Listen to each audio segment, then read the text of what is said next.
Salut l'équipe, bienvenue à Stockholm en Suède pour un nouvel épisode de À la rencontre d'un abonné. Comme vous le voyez, il fait beaucoup plus froid que le dernier épisode à Martigues, on a sorti les manteaux. Dans ce nouvel épisode, je vais vous emmener à la découverte du quotidien d'un joueur français qui évolue ici en 3e division.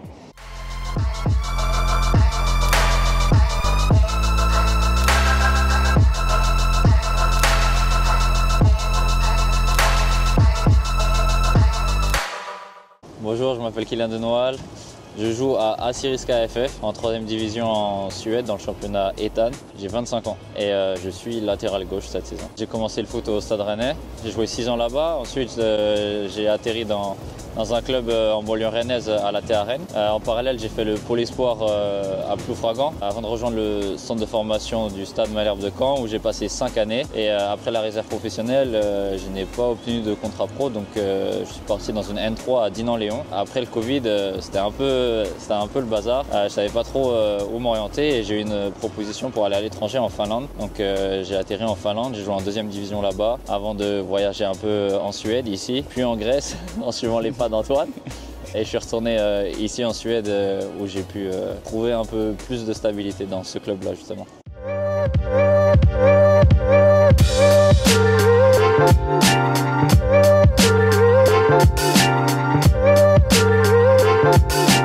Kylian, tu nous as raconté ton parcours tout à l'heure, comment ça t'a emmené jusqu'en Finlande. Est-ce que tu te rappelles comment on s'est rencontrés toi et moi?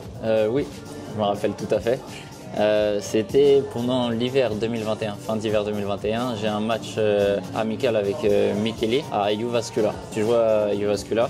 Et donc je me rappelle rentrer en dernier sur le terrain à l'échauffement. Et là j'entends un de mes coéquipiers me dire Kylian, il y a un Français qui veut te parler. Genre.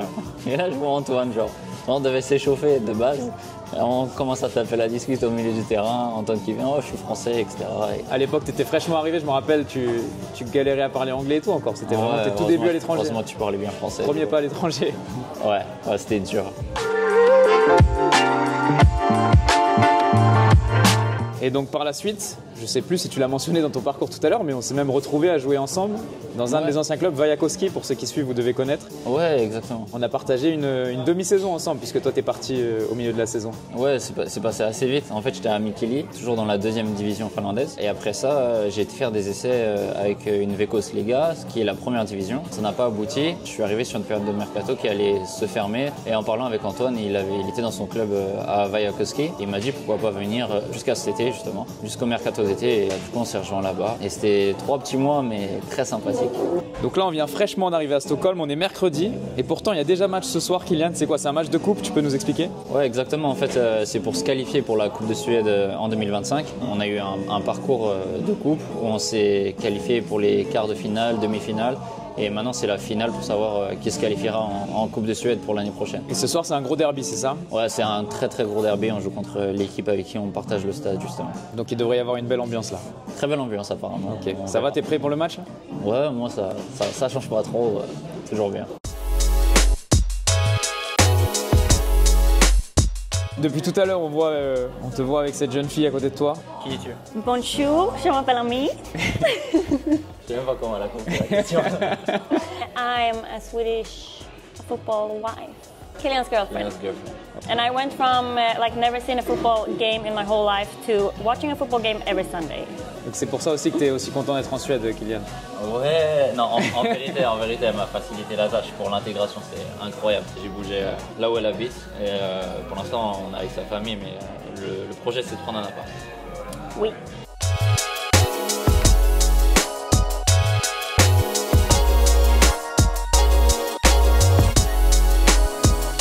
Donc c'est parti Kylian, on est en route pour aller à Södertälje. Le club où tu joues, c'est à quoi, 30 minutes de Stockholm à peu près? Ouais, c'est ça, 30 minutes. Et là on voit qu'il y a toute ta famille suédoise qui est à la maison. Ouais. Ta famille d'accueil et toute la famille d'amis qui viennent le supporter. C'est comme ça à tous les matchs ou c'est exceptionnel?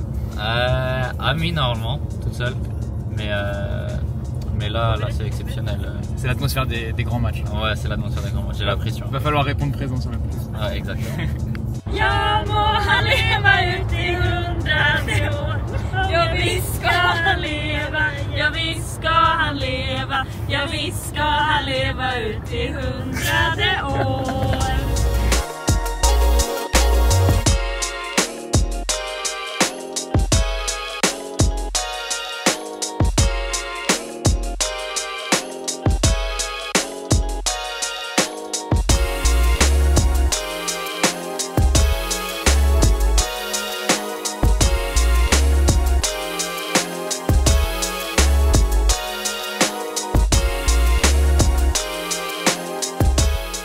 Bon, je vois pas le maillot de Kylian en boutique. En revanche, si on regarde tous les maillots, sont floqués du numéro 74. Et c'est tout simplement parce que le club a été créé en 1974.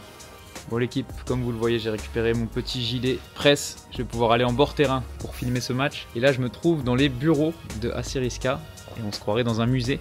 Parce que c'est un club historique. Kylian pourra nous en parler un peu plus tard. Mais ils ont connu la première division en Suède notamment. Et je vais vous montrer un peu à quoi ça ressemble. C'est vraiment impressionnant.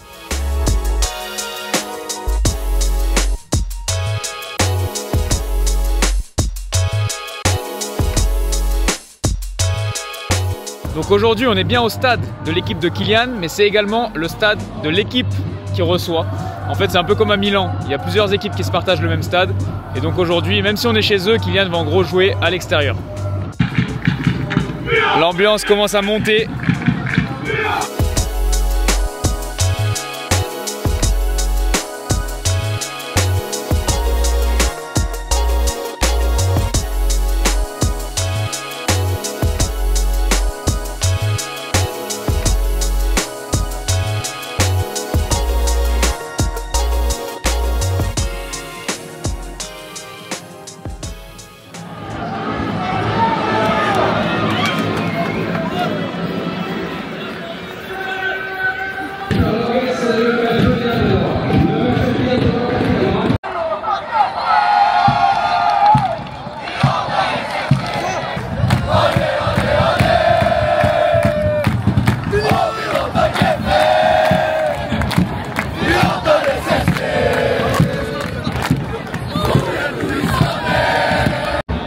Et le fan club de Kylian officiel qui est là, sa famille suédoise, au milieu des ultras.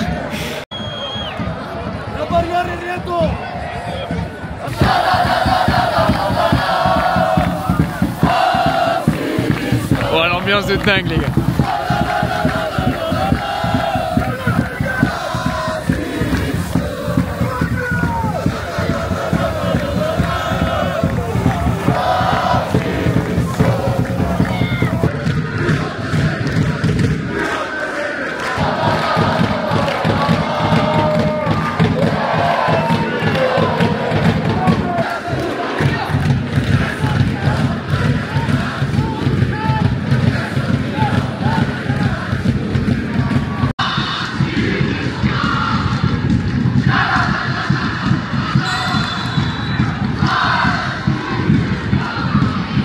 Les gars, il y a une ambiance de fou.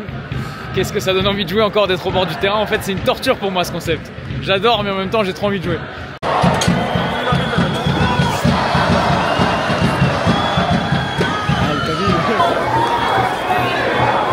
Les gars, je sais pas ce qui se passe en tribune, mais c'est le feu clairement. Tout le monde est intoxiqué, c'est obligé de partir là. Aïe aïe aïe aïe aïe. Ça commence à jeter les pétards sur le terrain.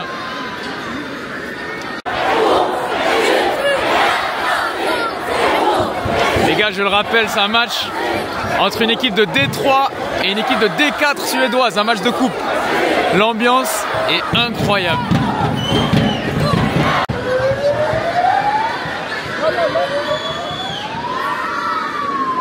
Les gars, c'est une folie ce match. On est à la 36e minute. Le match est obligé d'être interrompu à cause des fumigènes pour l'instant. C'est irrespirable. C'est incroyable. On vous avait promis un derby chaud. On n'a pas menti. C'est bon, le match reprend. Ouf.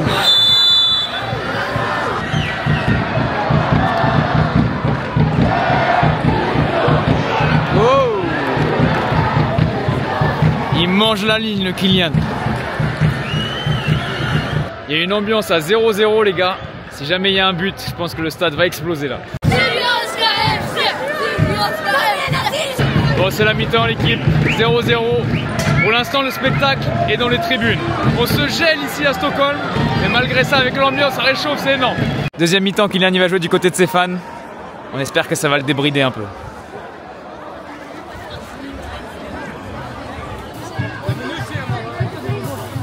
Ça enfume le terrain côté Kylian les gars. Et voilà, le match est déjà arrêté. C'est incroyable.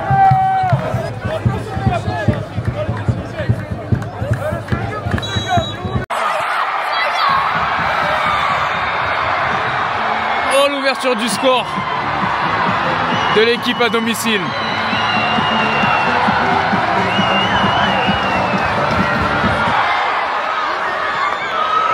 Oh là là, on n'est pas passé loin du 2-0 là. Ça s'emballe cette deuxième mi-temps. Et forcément, c'est la folie dans la tribune d'en face.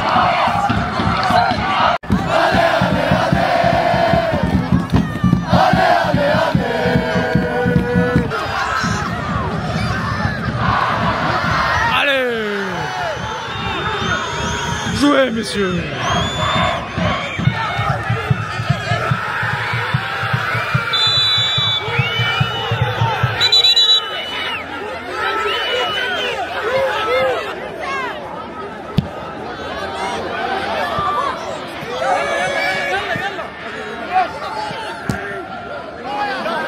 C'est bon!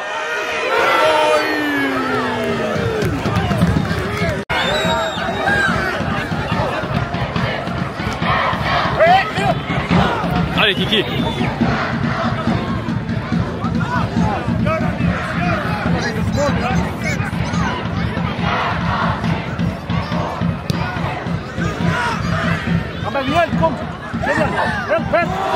joué.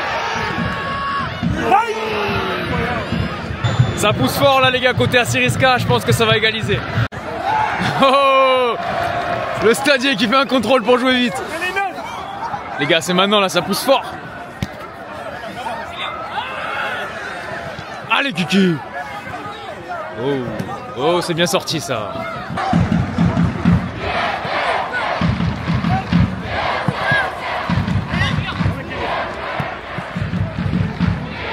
Kiki la magie.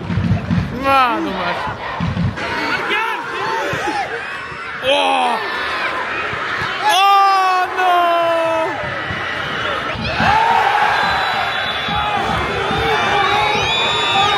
Oh, carton rouge pour le gardien. Incroyable.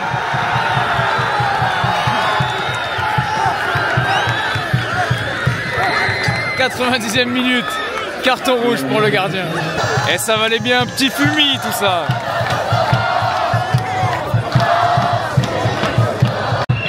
C'est bon, ils ont trouvé un gardien. Le match va pouvoir se terminer. Coup franc de la dernière chance pour l'égalisation. On est à la 95e minute. Le gardien n'est pas chaud. Il suffit de cadrer. Faites-nous rêver les gars.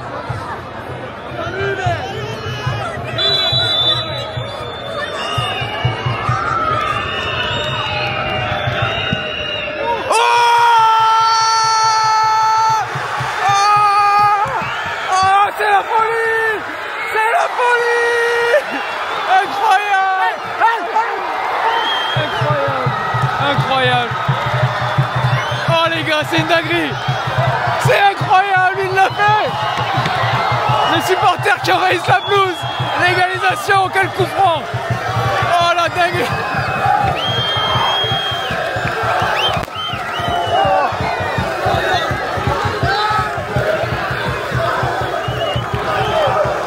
C'est la folie.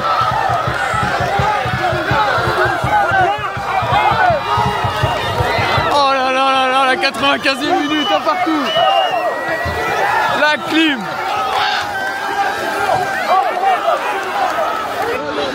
Le gardien il est rentré, 0 ballon touché, 1 but encaissé. Le match qui se termine là-dessus, j'ai l'impression, avec l'envahissement de la pelouse. Je crois pas qu'on va reprendre, là on est déjà à la 95e passée. Oh l'entraîneur adjoint qui va choper les fans. Les gars, c'est la folie.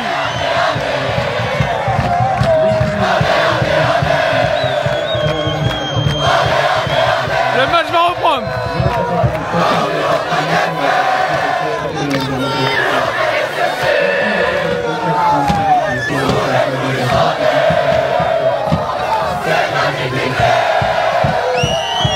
Allez, allez, allez. C'est dingue. Il en a lâché ses béquilles. Incroyable les gars. C'est énorme les émotions. Voilà le clan de Noailles en folie.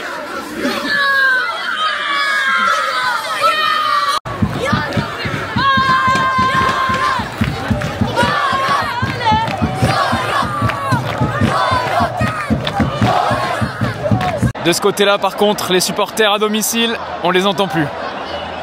Ça va faire 10 minutes que le match est arrêté. Ils sont encore en train de célébrer le but.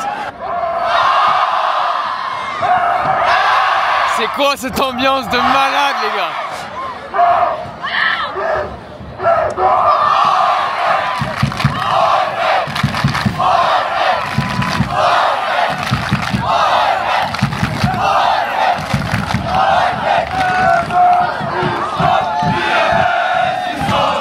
Oh, le match, j'ai l'impression qu'on joue depuis hier tellement il dure. Ça n'arrête jamais, il n'y a que des interruptions. Et ils sont là en train de chanter depuis le début, c'est incroyable. Ça y est, les joueurs reviennent. Ça va reprendre directement sur une prolongation. Et l'attaquant qui vient calmer tous ses fans pour éviter que le match ne soit interrompu. Comme un mot. On est reparti pour 30 minutes de plus.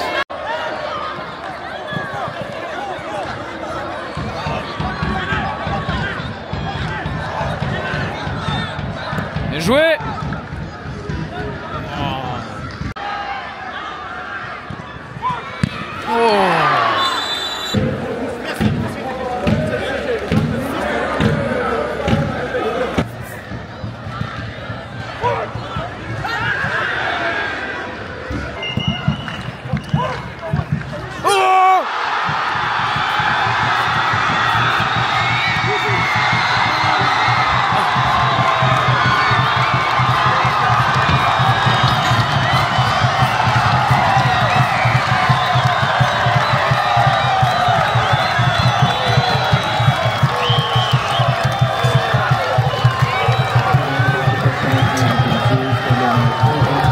ACSK qui prend enfin l'avantage à 10 minutes de la fin de cette prolongation.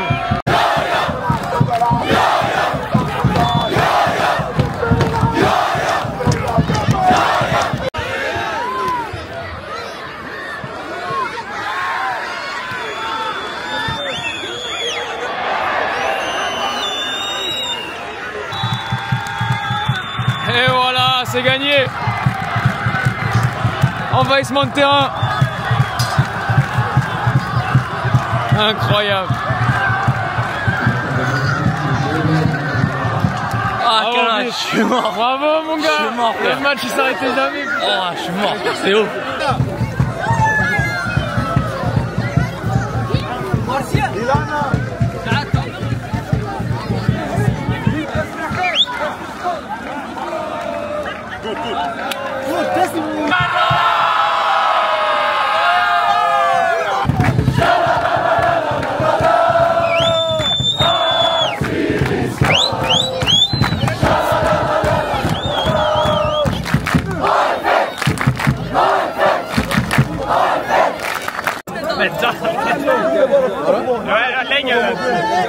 Kylian, vous avez gagné quoi là? La coupe régionale, je crois, je sais même pas.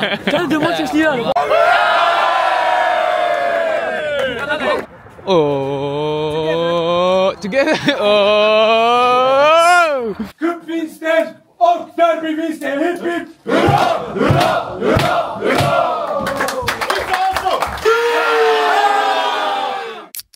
Bon l'équipe, lendemain de victoire. Donc là on est dans le centre de Södertälje où tu as un appartement qu'on va aller voir un peu plus tard. Et justement, est-ce que tu pouvais me parler un peu de ta vie ici en Suède? Est-ce que le foot à ton niveau en D3 suédoise, ça te suffit pour en vivre, ou est-ce que tu as été obligé de travailler à côté? Ça se passe comment? Le foot en Suède, ça ne te permet pas forcément d'en vivre, particulièrement parce que la vie est très coûteuse ici. Donc il te faut un travail comme tous les gars du vestiaire, ils travaillent à côté. Et justement, moi j'ai eu un petit travail à temps partiel ici que j'ai vite arrêté. Je travaillais dans cet hôtel justement. J'étais serveur ou je m'occupais des conférences room. Ouais, pour le moment je fais que du foot, donc en gros ça me suffit, mais ça permet pas de me projeter ou d'avoir des vrais projets à côté. Ça me permet de vivre convenablement parce que j'ai l'appartement justement. Mais voilà, après ça s'arrête là.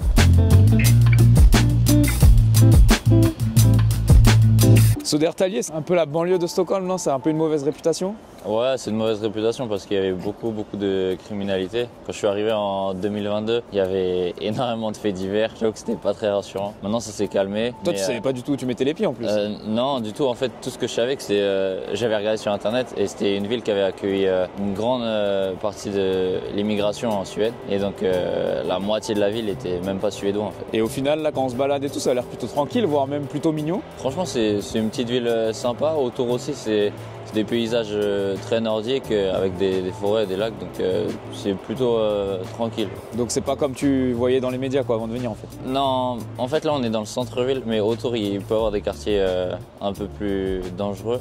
Et c'est justement dans ces quartiers-là qu'il y a eu beaucoup de faits divers et il y a énormément de criminalité quand je suis arrivé. Au club, mes coéquipiers et les gens du club m'ont conseillé vraiment de... Pour te dire, c'était vraiment qu'ils me disaient après l'entraînement, juste rentre chez toi. Il y avait des meurtres, après il y avait une dizaine de meurtres en un mois.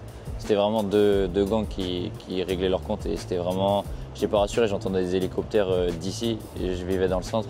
J'entendais des hélicoptères tous les soirs en train de rôder et la police a fait un taf exceptionnel et maintenant c'est plutôt safe. Pour revenir sur une note un peu plus positive, l'an dernier vous avez terminé champion et vous êtes monté donc en 3e division. Vous avez fait quoi ici? Après le titre de champion, on nous a demandé de revenir à Södertälje vu que c'était à l'extérieur, à 20 minutes d'ici. Et les supporters entouraient toute cette place, toute la partie du lac ici. Et il y avait des fumigènes de partout. Et des gens, on a même des vidéos des gens d'immeubles de Södertälje qui voyaient dans le ciel des feux d'artifice et tout. Et ils ont filmé ça et ils ont dit qu'est-ce qui se passe. La police est intervenue parce que c'était pas prévu forcément. Et on a chanté, il pleuvait, on chantait sous la pluie, c'était magnifique. C'est un bon moment et du coup cette place, ouais, elle me rappelle ce souvenir-là.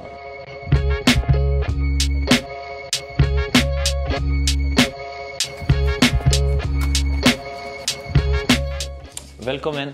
Merci. Donc ça, Kylian, c'est ton appartement. C'est le club qui te le fournit, c'est bien ça? Ouais, exactement. C'était compris dans le contrat. Donc ton contrat, en gros, c'est un appartement plus un salaire? Ouais, exactement. Ok. C'est quoi un peu ton niveau de vie ici en Suède en tant que joueur de 3e division? Est-ce que tu peux nous en dire plus? Donc le fait d'avoir l'appart, j'ai pas toutes les charges à payer. Et à côté de ça, le salaire à Assyriska, c'est environ un SMIC comme en France. Donc c'est quand même mieux de prendre un petit taf à côté. D'ailleurs là, ton coéquipier, il est pas là parce qu'il est parti bosser aussi, je crois. C'est le cas de la plupart des joueurs dans ton équipe, ils travaillent tous à côté? Ouais, exactement. Souvent, c'est des jobs à temps partiel parce que avec les horaires d'entraînement, on peut pas faire des journées pleines au travail. Donc ouais, c'est des journées qui commencent tôt le matin et qui finissent assez tôt l'après-midi pour être libérés à l'entraînement. On est de retour au stade avec Kylian. Même si on est lendemain de match, il n'y a pas de repos puisque ce week-end, il y a un match très important pour vous. Et d'ailleurs, hier, on n'a pas eu le temps vraiment de voir un peu tous les coulisses du stade. Aujourd'hui, Kylian, est-ce que tu peux nous montrer, puisque c'est ici que vous vous entraînez aussi? Ouais. Exactement, on joue et on s'entraîne sur le même stade. Donc là, on est à l'entrée du stade, donc c'est par là qu'arrivent tous les joueurs. On a une télé pour montrer un peu le programme des entraînements. Donc ils s'entraînent car le terrain est occupé assez souvent. Pourquoi? Parce qu'on est 4 clubs. Il y a un club féminine et 3 clubs du coup masculins. Et après il y a les différentes catégories de U17, U19 et seniors. Et tous les clubs utilisent ce stade pour s'entraîner et pour jouer les matchs? Plus pour s'entraîner et après je crois qu'il n'y a que les équipes seniors qui jouent ici. Donc ici c'est là où sont lavés nos vêtements. Du coup on n'a pas besoin en fait de ramener avec nous à la maison. Tout est lavé et on arrive avec aucun sac, rien. Et on a juste à s'équiper et ensuite aller sur le terrain. Ok, là il y a une première équipe, on voit là? Ouais, ça c'est l'équipe féminine du coup. Ok. Là il y a encore le vestiaire d'un autre club. Tu peux nous dire qui c'est ce club? Ouais, c'est Nordic United. Ils jouent dans le même championnat que nous. Ils jouent actuellement la montée pour la Super Ettan.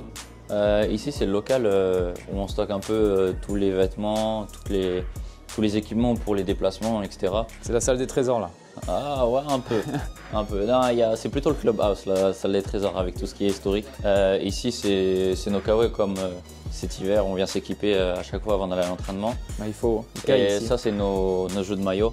Donc voilà. Tout est déjà lavé là depuis hier et tout? Ouais, exactement. Le kitman il chôme pas? Non, il fait direct ça après les matchs, il part après nous. Et ça c'est nos maillots extérieurs. Montre-nous un peu le maillot. Ouais, donc là t'as le logo de la Ligue, Ettan. Ici t'as le logo du club, des 50 ans du club. Ouais. Et ça c'est les différents sponsors. Et ça, t'as le numéro et 2 sponsors. Donc ça, c'est le mien. Ouais. Donc là, on voit qu'il y a le logo de Syrianska. C'est le club contre qui vous avez joué hier, le derby, celui-là? Ouais, exactement. Donc vos gros rivaux. Ouais. Et vous êtes vraiment la porte à côté. Ouais. Vos 2 vestiaires. Ouais, c'est ça. C'est quand même assez rare, ça. Je pense que c'est exceptionnel. Ouais, exactement. Il n'y a jamais de débordement, c'est que en tribune entre les supporters? Non, parce que les gars, ils se connaissent en dehors du terrain, ils sont dans la même ville.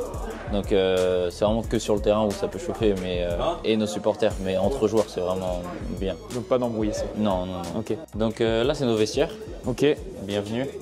Donc 2 toilettes ici. Ouais. Séparé un peu du vestiaire.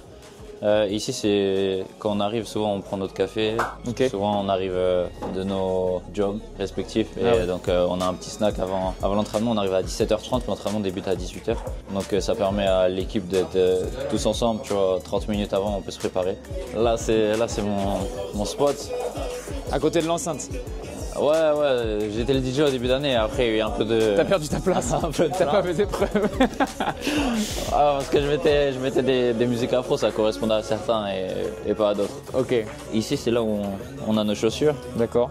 Donc là, c'est là où j'ai mes crampons, c'est pour aller à la douche. Et voilà, après ça, c'est nos équipements. Donc comme je t'ai dit, tout est lavé. Donc en fait, c'est sur une bande comme ça. Ok. Et tout est lavé, tu mets juste tout dessus et c'est lavé, séché. Ouais, ça c'est cool quand même. Ça. Ouais, carrément. Donc là, on est dans les douches. Ici, c'est un peu notre bain froid. Ok. Une petite chaise pour rentrer dedans. Et ça, c'est le sauna, mais qu'on n'utilise pas du coup. Ça, c'est un classique des pays nordiques. Hein. Ouais. Je me rappelle, en Finlande, il y en avait partout aussi. Ah, mon gars. Ça va tranquille. Les gars, c'est le chef. C'est quoi ce chef de fou?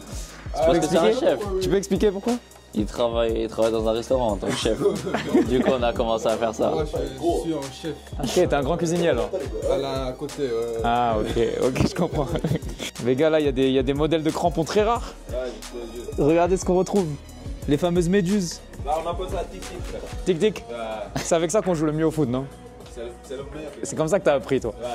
Incroyable. Ou bien sans chaussures. Il y a des gâteaux ici. Tao, est-ce que tu peux nous expliquer pourquoi il y a des gâteaux dans le frigo? Ici en Suède, la culture c'est si par exemple tu signes un contrat ou si c'est ton anniversaire, tu ramènes des gâteaux pour tout le monde, tu vois. Si tu ramènes pas? Ouais, mon gars, tu vas payer. Amende. Ouais, amende. C'est quoi les amendes ici un peu? Si tu ramènes pas le gâteau, c'est 500 corans, c'est-à-dire 50 bahts.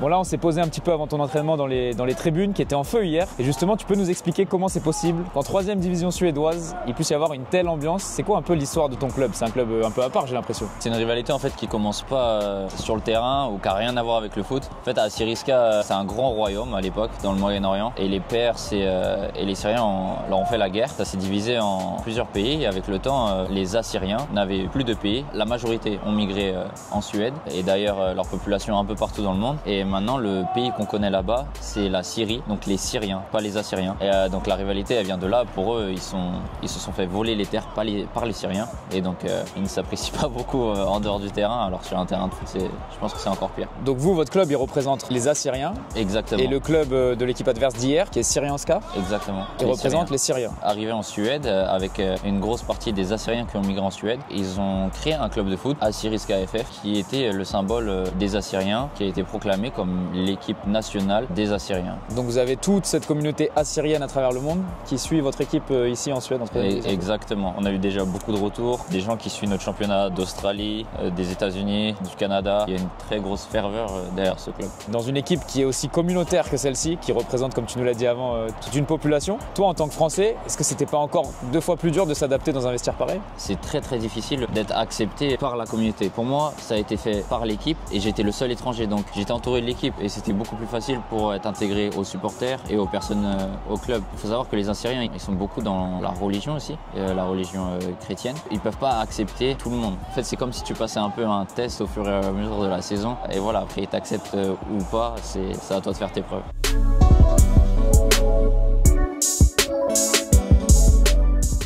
Bon les gars, on a mis la tenue, vu que c'est un entraînement très light aujourd'hui, récupération, je vais pouvoir participer au petit tennis ballon, etc.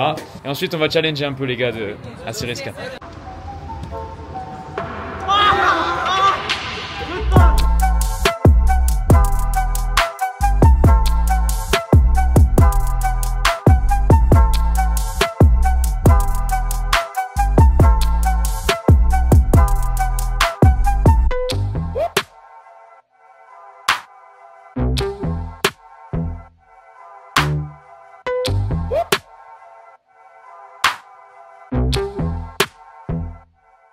Ok les gars, l'entraînement est terminé, c'était sympa, j'ai pu courir un peu avec eux. On va faire un petit challenge, une touche, deux touches, trois touches. Avec les joueurs d'Assyriska, on va tester un peu leur niveau. Donc on est avec Kylian, que vous connaissez maintenant, défenseur. Est-ce que tu peux te présenter? Enchanté, je m'appelle CJ, Ok. je viens de Suède et Nigeria. Mon poste est attaquant. Ok, donc tu devrais gagner aujourd'hui alors.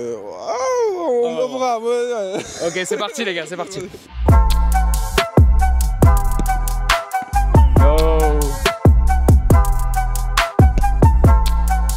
Nice, nice. Oh my god. Ah les gars, il a perdu le ballon derrière la patinoire, je crois. Oh, that's a hard ball.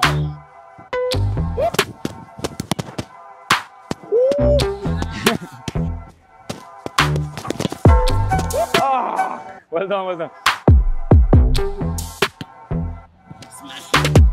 Yes, sir. Oh, nice ball.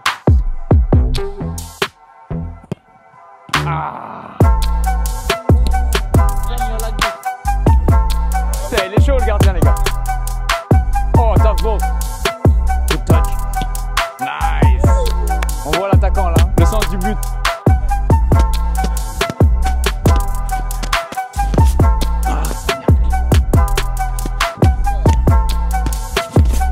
Ah, warm up for the keeper. Nice. 1, 2, 3. Gardien, c'est un mur aujourd'hui. Oh, ça fait 2 touches déjà. Oh, nice save. Nice, CJ. Touch. Oi.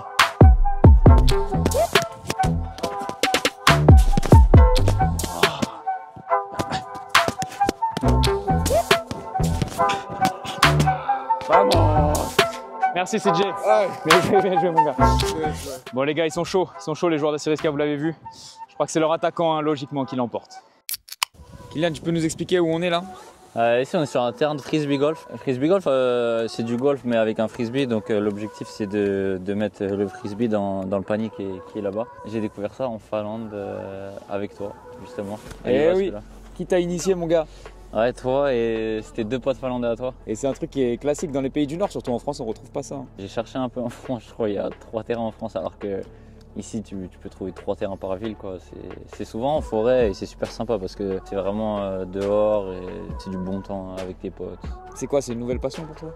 En vrai c'est une petite passion, j'aime bien, j'aime trop. Du coup ouais, c'est comme au golf, 3 différents frisbees. T'as celui pour finir, celui pour la mi-distance et la grande distance. Donc pareil comme au golf, on a un nombre de trous. Ici le parcours c'est un 18 il me semble, tu vois, par 3, 45 mètres, donc le panier il est là-bas. Et on commence sur une estrade comme ça. Tu peux pas sortir de l'estrade, tu dois lancer d'ici.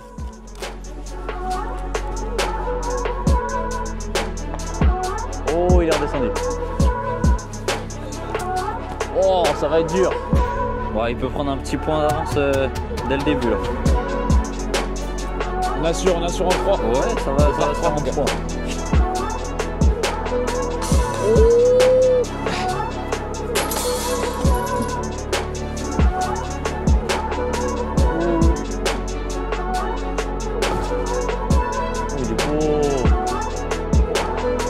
Bon malheureusement, on n'a pas pu terminer la partie, comme vous le voyez.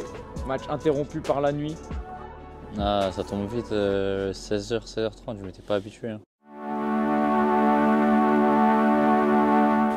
Du coup là on est dans le plus grand cimetière d'Europe qui se trouve dans le sud de Stockholm. En ce week-end d'Halloween, on n'oublie pas, c'est pour donner une pensée pour les personnes qu'on a perdues et du coup ils viennent se poser une bougie dans les cimetières, dans différents cimetières, mais là on est dans un cimetière assez spécial vu que c'est le plus grand d'Europe et comme tu peux voir il y a un nombre de bougies assez impressionnant. C'est ça que j'aime bien aussi, le fait de voyager, c'est que je peux montrer pas que la partie du football, mais la vie à côté, la culture du pays où on est, c'est magnifique.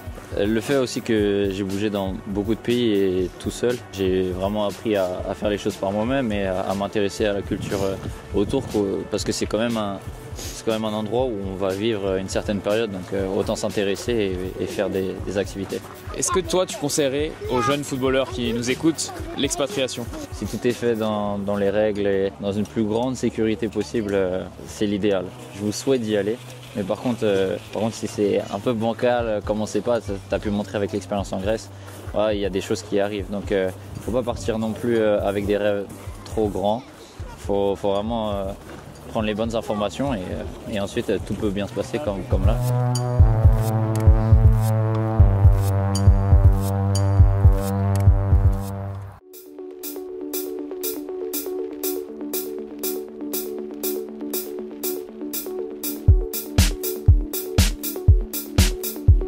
On est chez la famille de Ami. Ta deuxième maison en quelque sorte. Ouais, c'est devenu la première, je pense. C'est là où tu es le plus souvent. Ouais, carrément. Ça, c'est un colis de ma grande sœur qui me l'a envoyé de France. Si c'est de la nourriture, je serais content. Tu sais, les paquets de crêpes là, depuis que je suis breton, moi surtout. Ça fait partie des côtés difficiles de l'expatriation. Ouais, c'est ça. Tu vois, là, ils nous ont envoyé des photos que j'avais prises avec ma famille quand j'étais rentré. C'était pendant le mariage de ma sœur cette année, donc souvent je les garde avec moi et voilà, on est souvent au téléphone ensemble pour pouvoir garder très bon contact avec ma famille, un peu tous les jours et voilà, mais c'est vrai que c'est une partie qui me manque. On a reçu des gavottes faites à Dinan, on a reçu des biscuits bretons, des galettes, la bonne vieille boîte bretonne, celle que tu ouvres quand tu es chez ta grand-mère et c'est que des trucs à coudre et il n'y a plus de biscuits dedans. Et ça, c'est les dessins de ma sœur, des bébés de ma sœur. Tout ce que tu voulais. Alors, les dessins, c'est une option.